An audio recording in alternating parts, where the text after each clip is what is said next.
The House is set to vote Friday on President Biden's $1.9 trillion COVID relief package.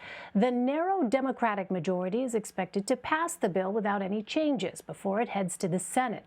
Among a long list of priorities, the measure includes money for containing the coronavirus, direct payments of $1,400 for those who qualify, and emergency community and small business funding.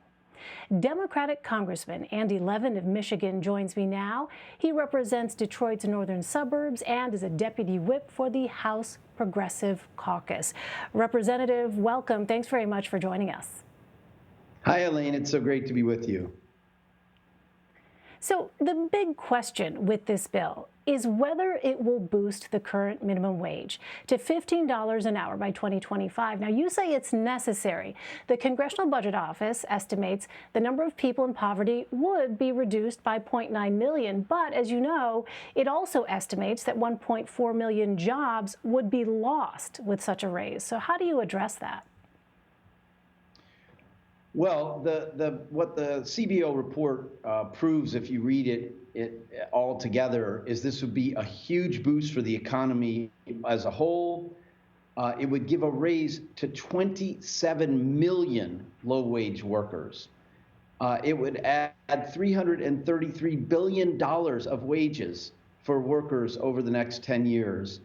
And it would turbocharge us coming out of this horrible COVID recession, because when we put money into the pockets of low-wage workers, they spend it. They spend it locally, they spend it in small businesses, and it would be a huge boost for the economy and, for communities like mine in Michigan's 9th District.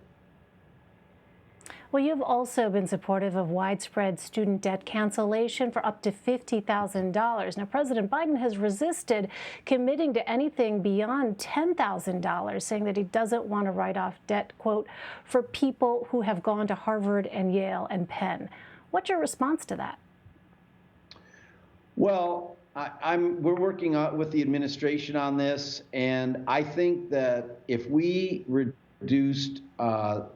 off student debt for those people up to $50,000, it would disproportionately help poor people, help women, help people of color.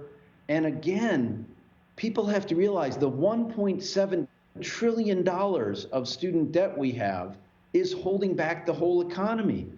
Young people can't move forward with buying a house, with having a family.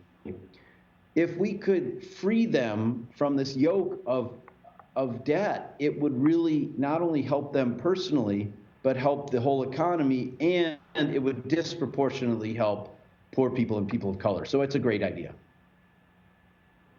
We have a lot of issues to get through here. I want to ask you about another topic in the headlines. The Biden administration is reportedly reopening a second detention facility for unaccompanied migrant teenagers. Now, it comes as a federal judge indefinitely banned the government from enforcing a deportation moratorium. Now, according to the Associated Press, the order does not require them to continue deportations, but they're doing so anyway.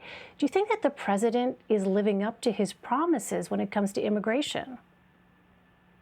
Well, I think it's still very early, Elaine. I'm not thrilled about opening that center, but look at what the president's done. He has sent a lot of signals that we're going to have a fresh start on immigration policy, and that's what we need. We need to reimagine immigration policy to give dreamers a chance at citizenship in this country, to deal with 11 million undocumented people who are here working hard, paying taxes, just wanting to get their little part of the American dream, which is what my ancestors did when they came here. And that's what we can do to build the economy. So I think that the president's overall immigration proposal, so early and so comprehensive, was a great signal that he sent. And so this is a long road ahead of us. This is the early days. And I think in general, I remain super hopeful that the Biden administration will work with a wide array of actors in society, business and labor and immigrant rights groups and so many groups to transform our immigration policy in this country. And I hope we can do it even on a bipartisan basis. In the short term, though, Congressman, I wonder what your concerns might be with these facilities now, a second one reopening.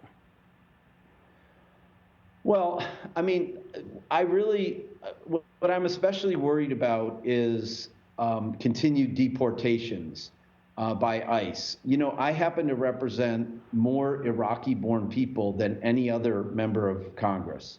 And under the Trump administration, for the first time, we started mass deporting Iraqi nationals who had ever done anything wrong in this country. And the injustice of this was just overwhelming. I'm confident that the Biden administration will work with us to stop this. But if ICE is just allowed to continue with what it was doing before, as this judge in Texas is suggesting, it's of great concern to me. So I think that the Biden administration will get its arms around, as the Department of Homeland Security staffs up, get its arms around having a different kind of policy for, to allow immigrants who come here to seek asylum, if that's what they're doing, to be released to attend their hearings later, if that's what's appropriate. But I'm really worried about continuing deportations. We just deported a plane load or two of people to Haiti during the middle of a crisis there.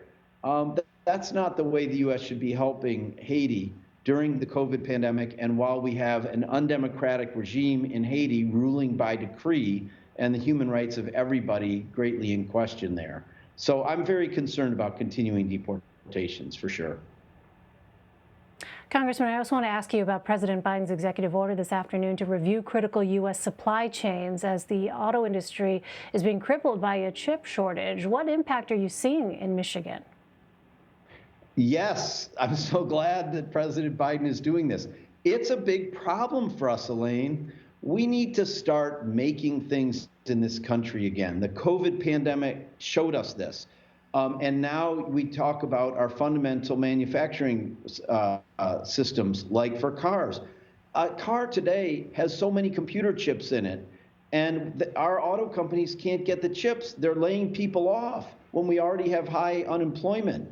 So we need to be looking at this, just as the president said, analyzing the supply chains in pharmaceuticals and in autos and in a wide range of critical industries. And we need to start having an industrial policy in this country where we facilitate manufacturing of everything we need right here with union workers in America. That's my goal, and Joe Biden is leading in the right direction on this. So it's a problem in the short term, but I like the way he's handling it. Finally, Congressman, you've been around politics all your life. Your dad and your uncle, Sandy and Carl Levin, were the longest serving siblings, I believe, in the history of Congress. You know, I wonder, post-January 6th, there's a picture, post-January 6th and post-2020, after that alleged plot to kidnap the governor of Michigan and other threats against officials, what is the political atmosphere like in the state of Michigan now? Well, you know, I have to salute Governor Whitmer, who has stood up for science and public health, no matter what, during the pandemic. And it will redound to her benefit in the long run. But the plots that we've seen against her really were a preview that we should have taken note of that before the insurrection of January 6th here in the Capitol. We had armed people looking over the Senate gallery in our state capital of Lansing, menacing state legislators who were trying to do their job. And so I think the vast majority of Michiganders want to have a normal, democratic process where Republicans and Democrats can discuss issues.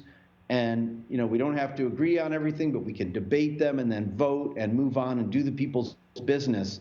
But we have to take domestic terrorism seriously. Michigan has a problem with it, as do many other states. And we cannot accept people who want to, if they don't get their way, try to use weapons and, you know, potentially kidnapping a governor, as you mentioned, to undermine American democracy. We have a 230-year experiment with democracy in this country, and we have to nurture it and maintain it, and that includes taking domestic terrorism seriously. Congressman Andy Levin of Michigan. Congressman, thank you very much for taking the time to talk to us. We really appreciate it. Thank you so much, Elaine. Take care of yourself.